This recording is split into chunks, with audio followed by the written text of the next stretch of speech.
Good evening and welcome to Political Capital, where we continue to show you the intersection of money and politics.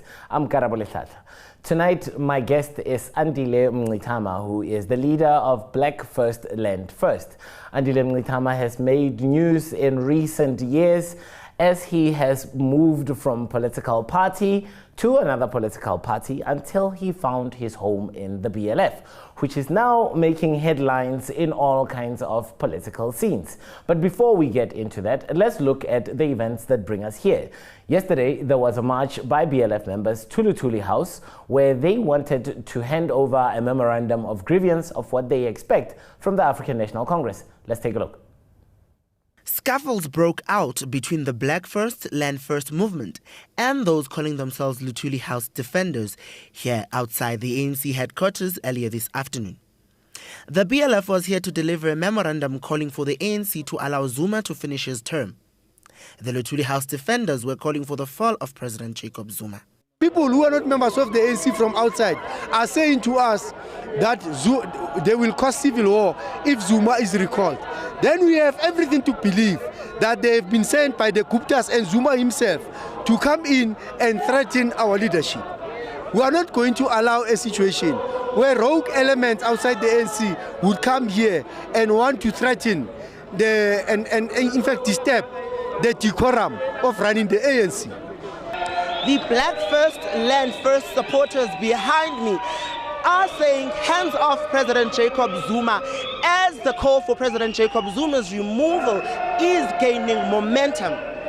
We are going to Luthuli House to voice out our anger and also voice out our concerns as the black majority people of this country. We are saying hands off President Jacob Zuma because we want economic liberation now.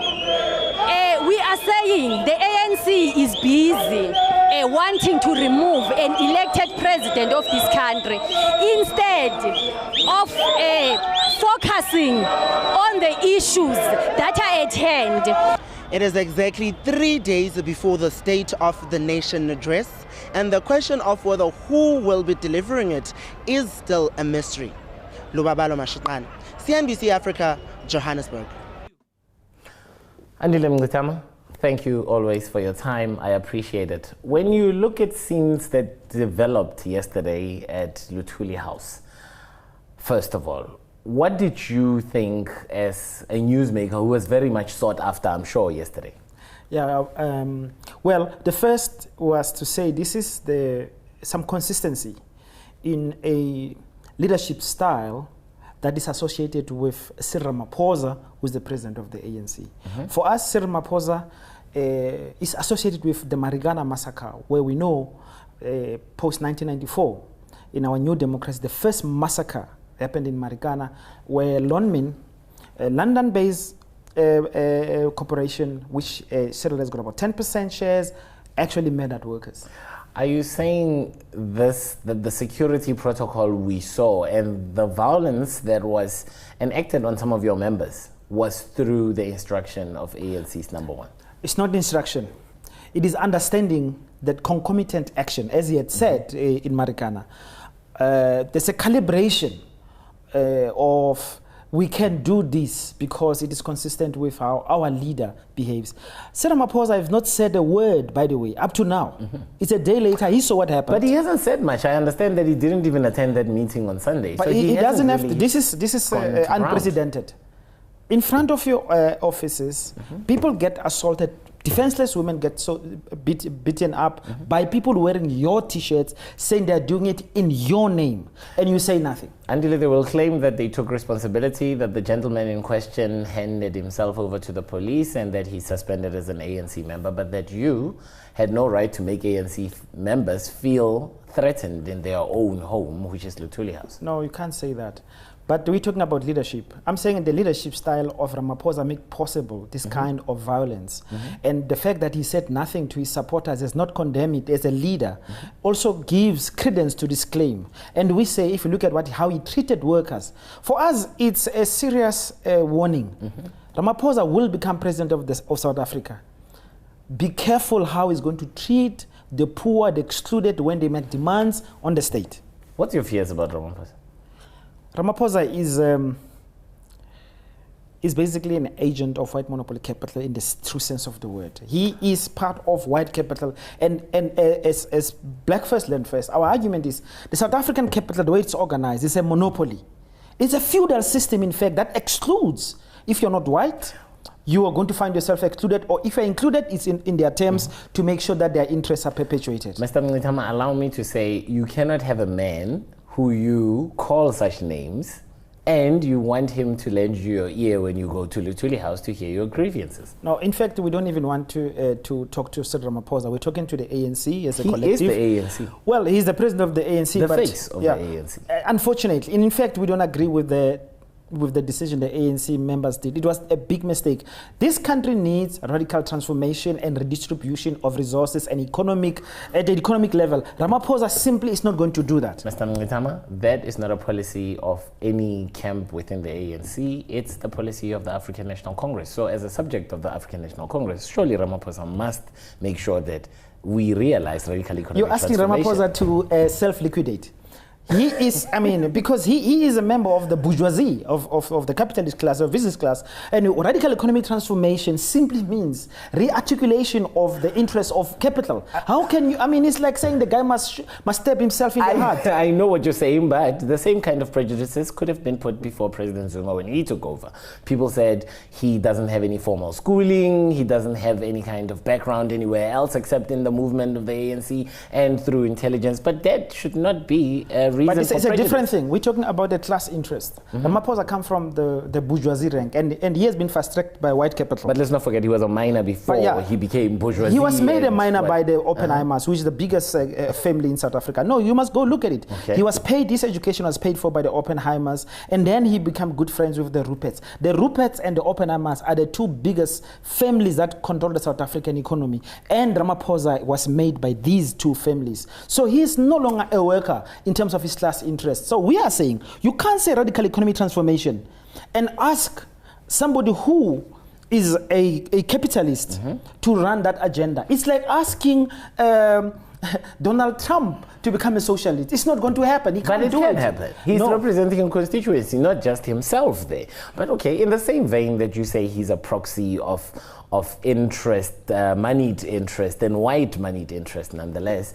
some say that you're a proxy yourself, that the BLF is a proxy for Gupta interest, that you are only there to protect the president and you never protect anyone else. That's not true. Today we are, BLF is at the mining in Daba. One of our biggest constituencies, Black First, Land First, is what is called the Zama, or the so-called illegal miners. These are black people who know a lot about mining, who generally would have been victims of retrenchments or shutting down of mines, and they go to mine on their own. We are saying you must legalize and regularize that. These are black people. These are the real owners of South African resources and minerals. So, but you are saying, well, somebody say, well, I'm a proxy. I wish we can have a more sophisticated discussion. People say even worse things. They say hired gun. I refuse to use that. No. They can go in and say that. But there is a philosophical proposition. If you move as we do, that the primary contradiction in South Africa is white monopoly capital. If you want change and you're a black person, necessarily you must destroy white monopoly capital. In any event, even a decent capitalist know that a monopoly is bad, right? But we are saying here, further, it's white and racist in South Africa, therefore it excludes black people by definition. If white monopoly capital is your enemy, as we claim, anyone else who's fighting white monopoly capital becomes your friend. To the extent that the Guptas are organized or established against white monopoly capital, they should become our tactical allies. We have no problems with that whatsoever. Why do you think it's just the two of you, meaning the BLF and the Gupta family, that sees that as a problem? We heard the ANC wash down that tone. Right now is really the enemy of the people is not so much white, but monopoly capital and its monopolistic tendencies. Why do you think they washed that down? The ANC has been captured at the top. In South Africa, we have a...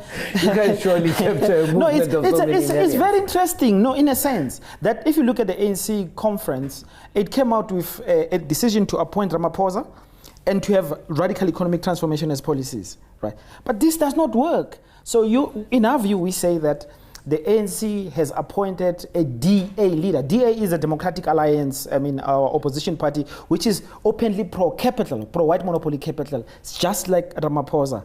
But you have the policies which are anti what Ramaphosa stands for. This is the contradiction of the South African politics in terms of the ruling party. But surely we're not there for Ramaphosa's own personal beliefs. Ramaphosa is a conduit for ANC policies. And ANC policies say, land redistribution without compensation. He can't even they say radical. He can't say. You must see. He has to. You can see he's training himself. I do agree with you. I do agree with you. I hear him saying more that we're looking more to equalize the playing field and things like that. He's very quick. When he manages to say land expropriation without compensation, he quickly then says, but it must happen in such a way that the economy is not affected. But do you also worry that's what the contemporary Black First, Land First is known for? That your contemporary issues that are foremost in the public eye is the confrontation that you had with journalists, which, by the way, as a journalist, you can imagine which side I take.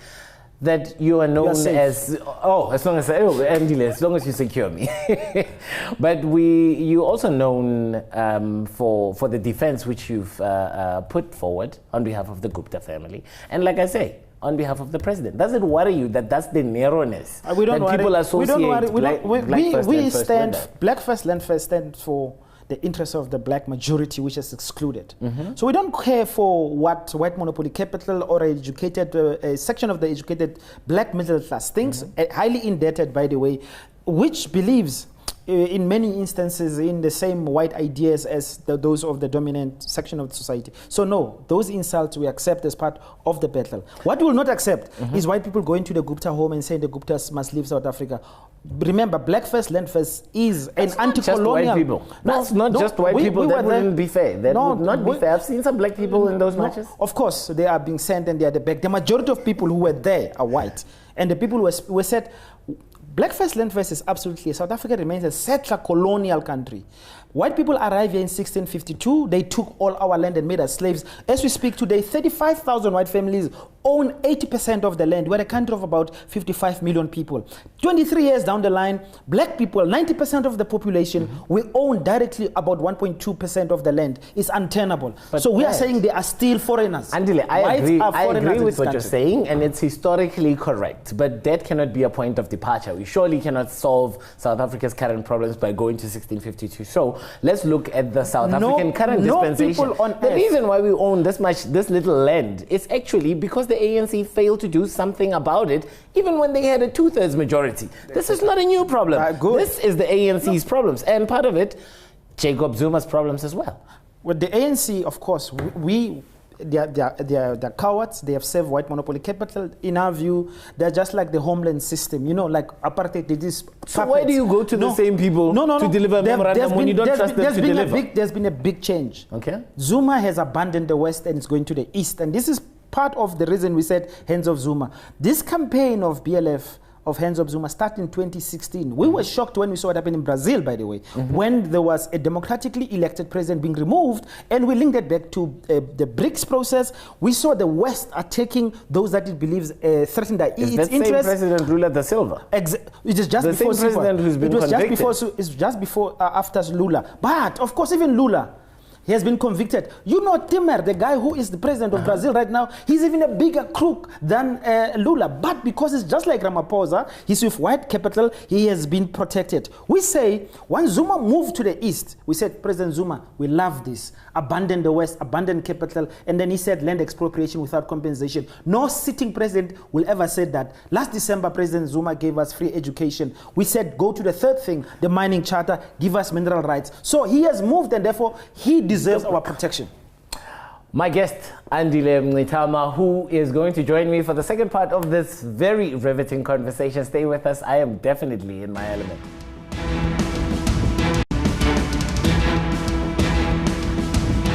Welcome back to Political Capital. You're with me and my guest, Andile Mngxitama, who is president of Black First, Land First. Andile, as we sit here, I just found out news that SONA has been postponed. How does the BLF feel about that? How does the BLF feel about SONA in general? But first, the postponement. Well, it's a bit of a disturbing news, because if you analyze the balance of forces inside the ANC or what's happening in Parliament, it's most likely that it's Parliament that says it, because the NEC of the ANC is not met. It shows that those who run Parliament, the ANC caucus, is abandoning President. They're abandoning President Zuma basically, and they're trying to create a gap between which their forces inside the ANC leadership can accumulate enough numbers to try to put pressure on President Zuma and try to squeeze him out. Do you not think they have the numbers already? I mean, between the support that we saw during the last motion of no confidence and, some of the still, unhappy ANC members, I mean, that no, they don't. At least after the ANC conference, if you look at the National Executive Committee of the ANC, they did not have the numbers. But we're dealing with Ramaphosa's faction, which is the faction of white monopoly capital, which is the section that owns South African economy, has got the money, and the ANC leadership, including those who support President Zuma, are not necessarily people who are principled. They are available to be bought. So I will not be surprised if we have a shift there. However, what for us will remain important is we're going to defend the program of radical economic transformation as articulated by President Zuma. He remains the symbolic representative of that program. What it means, if indeed they have moved Sona and they're going to try to get rid of President Zuma, it simply means that the policy of radical economic transformation is under attack and will not see a day of light, if you like. That is the policy of the ANC. But anyway, I'm going to move on. It needs a champion. You are known for several causes. You've been attached to a lot of various groups, if you will. Your political education has come of age, from organizing student marches against outsourcing, to Andile Mngxitama, who consults the public protector on the SAIX report. Andile Mngxitama, who used to be a lecturer at Wits. Andile Mngxitama, where did you think that it was okay to mix with people like Ace Magashule, to befriend people like the Guptas? What happened to Andile? Incidentally, both the Ace Magashule and the Guptas are not my friends. In fact, I see Ace at a distance. I mean, I don't recall ever actually engaging with him closely. So I think where you must start is I was raised and born on a farm. And I went to school on a farm. And farms in South Africa are total institutions of white power. Our parents on farms are slaves. And then I think my own formations and socialization was based on this very visual expression of white power. Black people were nothing on farms. And they remain to be nothing in broader South Africa. I tried to run away. I went to university and tried to be black and a professional. I realized that the farm was South Africa. So my commitment then was shaped by black consciousness of Steve Biko, where that's why we speak so frankly about black first. This country belongs to black people. It must be returned to black people. White people will stay or live under conditions set by black people. But this country also belongs to those who live in it. But that's just the constitution. That was white people said in 1955. But it's who told the ANC, we must progress. We must move on past the politics of race, politics of division, and politics of just being scared of each other. We are confronted by the same problems as a republic. You see, if I steal your car and you meet me in the street and I'm driving your car, and you discover, you say, bring back my car, and I say to you, no, you can't have your car, but let's have reconciliation. That's called reconciliation without justice. That's what Nelson Mandela did in 1994, and that project is falling apart. You can't say, let us forget the past without resolving that which divided us. 1652 is critical. White people arrived there that moment, and since then, we have been in hell as black people. I'm going to move this along because I can't go back to 1652, but Andile, I say this. So you're saying that you realized, and I like that South Africa was actually the farm. Nice analogy for a boy who grew up on a farm. But in which way did your associations with, i.e. the Guptas, who you are seen as being on their payroll, set you free as a black man? I mean, there's all kinds of aspersions that the Guptas don't even like black people, that they couldn't even be, waiters at the Sun City wedding. Yeah, but I mean, let's be serious about it. See, what happened when the Mandela Project unraveled and President Zuma moved to the east, abandoning the west, and the discourse of radical economic transformation and the demand for land, getting such a big voice in South Africa, white capital panicked, and part of trying to reconstitute its interest was to create a discourse or a narrative that says, no, the problem in this country is not white capital, it's not lack of transformation, it's corruption by the Guptas and Zuma, and they use their media. This is how South African media is almost 90%, if not more, white controlled, and they all say the same thing, and to protect the interests of white monopoly capital. Those of us who says want this land, radical economic transformation, they said you are Gupta agent. And, here we are, speaking on, some might call. Well, yes, the Mecca. This is the Mecca of global capital. And here we are, intersection of capital and money. I think I felt or smelled a bit of sulfur, when I moved in here. But yeah. No, Andile, what I want to know, maybe parting statements. Now, South Africa cannot be devoid of corporate scandal, especially after what we've witnessed through the fall of Steinhoff.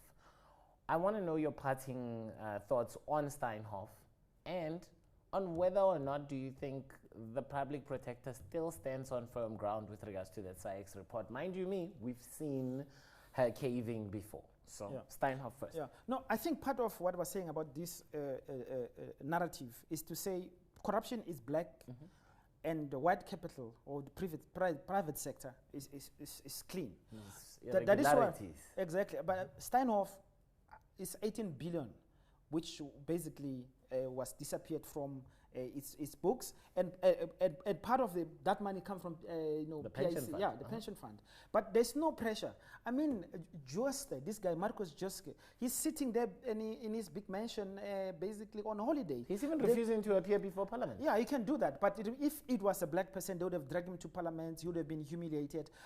White capital, including banks. Remember, global banks, 18 of them. Hey, Absa wants his money back from Easter. They've been looking for him. Of course, but I'm just saying, including that, the banks in South Africa have been found to be involved in corruption, but it's not in the news. Absa, now you ask about CIX, the public protector said Absa must pay back the money, and it is refusing. The shocking thing is the Reserve Bank, the South African Reserve Bank, both on Joste, on Capitec, and also on Absa. Our Reserve Bank basically is the bodyguard of white monopoly capital. It protects their corruption. It also protects the currency of our money. Well, I don't have rand, so I don't care what happens to the rand. The point is, Absa stole from the Reserve Bank. The public protector says Absa must pay back the money. The Reserve Bank says, no, don't pay back this money. But surely Absa has the right to challenge her findings if they believe that the money was paid, and they actually believe that the money was used to benefit former shareholders, not them. Yeah, but the money was stolen in a very peasant-like way from the Reserve Bank. Literally, you must go see, and we're talking about, it's not just Absa. Directly, the family of Rupert, Johan Rupert and his father, also got money from the same scheme from the Reserve Bank. It's white guys sitting around the table with the former Minister of Finance and the Governor of Reserve Bank and determining to give each other billions from the Reserve Bank. It's as simple as that. But the Reserve Bank in South Africa today, because it is run by people who are friends of Johan Rupert, of Pravin Gordhan, and the former ministers of finance who are protecting capital. Is that Kuben Naidu and Leseja Kanya? Of course. Leseja has gone into IMF. Now, IMF is the biggest protectors of global capital. He was appointed to that position. It's actually an honorary Africa position. is in trouble because of IMF structural adjustment programs. But you have to admit this, and I know you're a very smart man. I know this. You have to admit this. There's no way of us solving the problem without being at the table. So we have to be at the IMF table to solve African problems. You don't have to be there to beg, but you have to be part of the solution. In fact, not. BRICS is our answer. Move away from the West, go into BRICS. China's got the money, by the way. It's even given money to the Americans. Get that money, which is without conditions. Bring a new system of money in the African context, and make sure that we develop in our own interests. 30 seconds. The future of President Zuma. What do you see happening? It's going to be difficult. It's tough. For Zuma or for us? For those who want radical economic transformation, I think soon one has to admit that we are on the defensive. The enemy has regained a lot of confidence. Ramaphosa is on the offensive right now, and the white money is dictating the South African policy direction. So those of us who want change can prepare themselves for very, very difficult time. But we are revolutionaries. We will find a strategic advantage even in that difficulty. Well, that's Andile Mngxitama, leader of Black First, Land First, raising a challenge there to the ANC that they must take policy and implementation of that into their own hands. Maybe it would be less white monopoly capital, well, at least to Andile.